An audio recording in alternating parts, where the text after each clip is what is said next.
환자 0명. 이 느낌 저 알아요. 이 느낌 알아요. 오, 이거 진짜 고증 제대로인 것 같은데. 안녕하십니까. 산부인과 기원장입니다. 안녕하십니까. 영상학과 김원장입니다. 안녕하십니까. 영상의학과 김원장입니다. 힘들었다. 이제 하시죠. 네, 오늘은 화제의 드라마 내과 박원장 리뷰 영상을 준비했습니다. 내과 박원장은 개원 초짜 의사 박원장의 우픈 개원 현실을 담은 메디컬 코미디 드라마입니다. 저는 그 만화를 다 봤습니다. 만화로.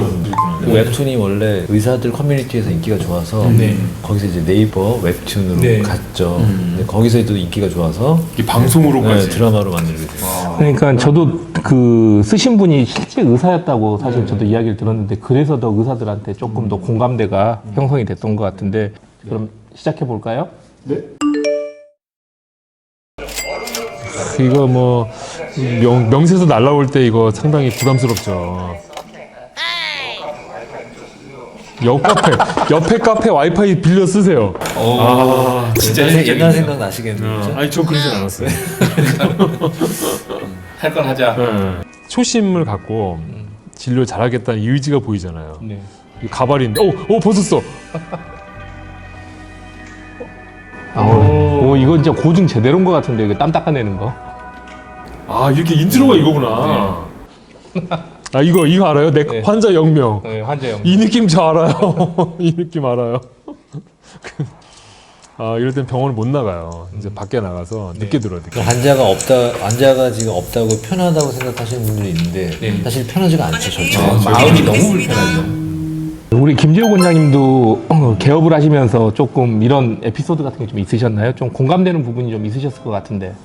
이 정도는 아니었는데 제가 처음 개업했을 때 개업발이 있었어요. 오픈발. 오픈발? 네. 오, 오픈발 이거 되게 중요하던데요, 보니까. 근데 그때는 제가 이제 이전에 일하던 병원에서 환자를 쭉 몰아서 이제 병원 옮기면서 시술을 받을 수 있게끔 스케줄을 다 잡아서 왔거든요. 딱 한 달 반가, 한 달 반. 한 달 반. 네, 한 달 반이 딱 끝나니까 환자가 없어요. 이 부분 되게 많이 공감하는데 제일 힘들었을 때는 처음 갔는데 이제 예약 환자를 보잖아요. 저는 주로. 근데 환자 예약이 없는 거예요. 근데 아침에 출근하면 이게 마음이 되게 부담스럽거든요. 어디로 가냐면 스타벅스로 출근해요. 스타벅스? 네, 스타벅스에 가서 병원에 전화해갖고 환자 오시면 연락 주세요. 그게 환자 없는데 병원에서 앉아있는 진료실의 원장의 마음은 진짜 무겁습니다. 아무래도 그러실 것 같아요. 그래서 많이 그런 공감이 돼요. 공감이 많이 되시겠네요. 네. 그리고 또 보니까 이제 박원장 말고 다른 과 의사 선생님들도 많이 나오시는 것 같아요. 그렇죠. 이게 산부인과. 나봐 환자들이 남자 산부인과 의사 이거. 자, 우리 산부인과 나왔습니다.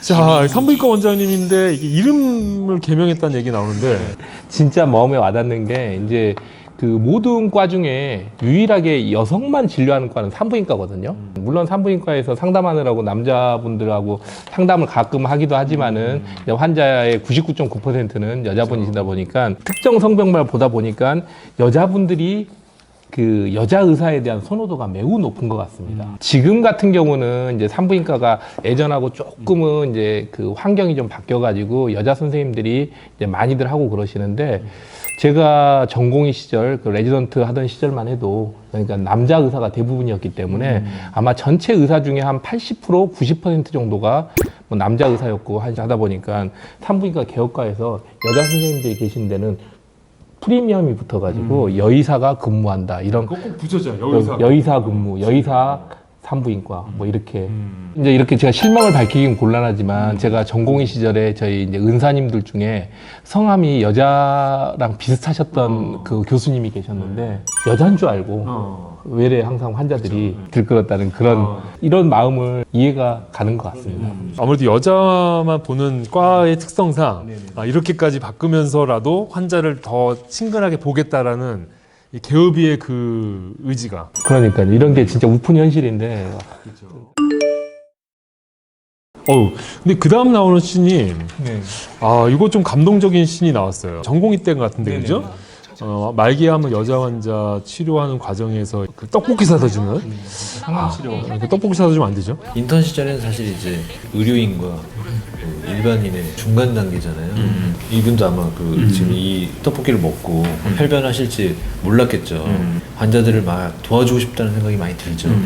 사실 이 장면 보면서 저도 이제 제가 암을 또 전공했던 그러다 보니까 말기암 환자들 이런 모습을 보면서 좀 옛날 생각이 좀 많이 나요. 내과 박 원장도 전공의 때 이런 그 환자에 대한 사랑 그리고 어떤 헌신 이렇게 의사로 살아야겠다라는 동기를 강하게 줬던 경험이었던 것 같아요. 그래서 혹시 뭐 이런 경험 추억 있으신가요? 환자분들 치료하는 과정에 있어서. 저도 인턴 때인 것 같은데 수술복을 입고 다 마스크 쓰고 이렇게 수술방에 들어가잖아요. 암이었고 밖에 이제 대기할 때 이제 가족분들이 이제 먼 친척까지 와서 막 다 뭐 울고 계시고 뭐 꼭 좀 잘해달라고 하는데 사실 이제 그때 뭐 바빠서 주치의 선생님이나 교수님들은 다 그걸 할 수가 없는 상황이었어요. 제가 인턴인데 저보고 잘 부탁한다고 수술 좀 잘 부탁한다고 사실 저는 그냥 가서 땡기고 있는 거였거든요. 걱정하지 마시라고 잘 될 거라고 걱정하지 마시라고 했던 근데 어쨌든 열심히 당겼습니다.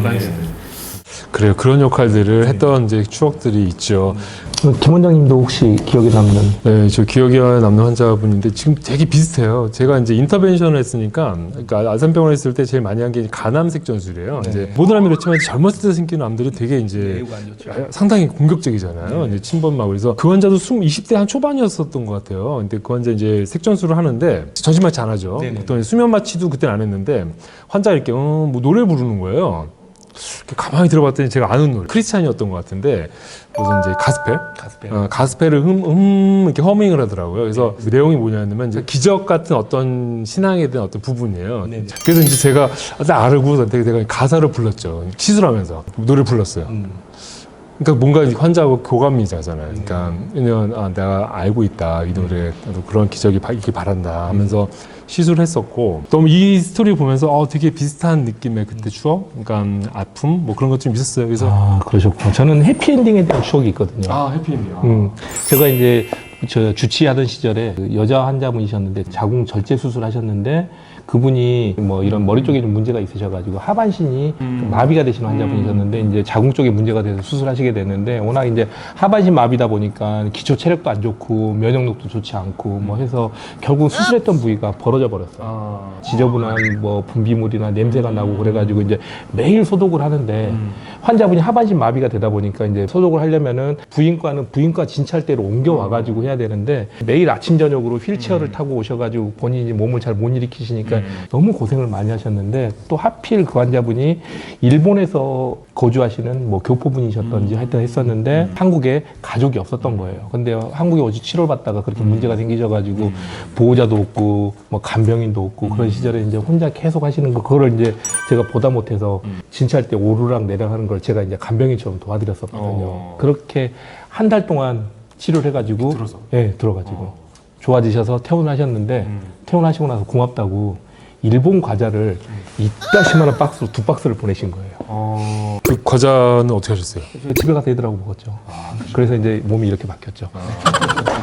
해피엔딩. 그러니까 이런 보람이 있는 거예요. 그게 의사로서 어떻게 보면은 큰 상인 것 같아요. 그러니까 이런 게 물질적으로 어떤 걸 떠나서 뭔가 이렇게 그 환자하고의 그런 회복을 맞는 거는 정말 큰 기쁨이죠. 근데 어쨌든 내과 박 원장도 이런 그 의사로서의 경험을 살려서 이제 개업을 했는데 현실적으로는 진짜 어려움을 많이 겪는 게 계속 나옵니다, 얘기가.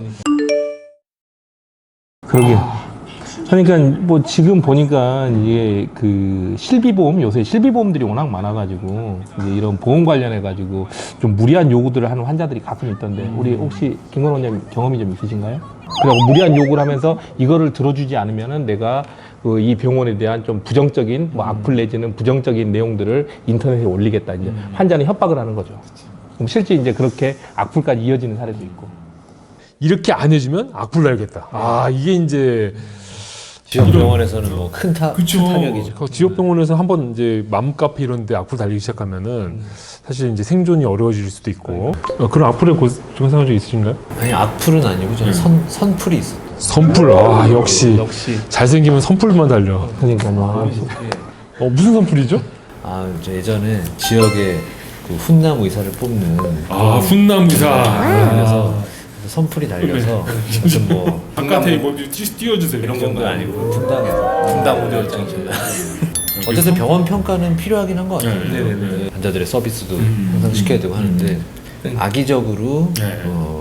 악플을 달면 그래서 이게 잘 구분하기가 쉽진 않은데 이제 저는 이제 환자의 경험에 대한 피드백은 정말 중요하다고 생각해요. 너무 제일 중요한 부분이죠, 사실은.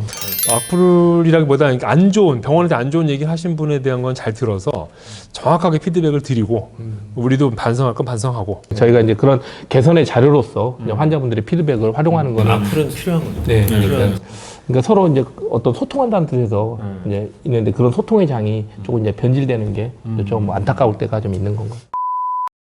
네, 저희가 앞으로도 의학 관련된 좋은 방송들이 나오면은 이렇게 저희들의 시각으로 같이 얘기를 나누도록 하겠습니다.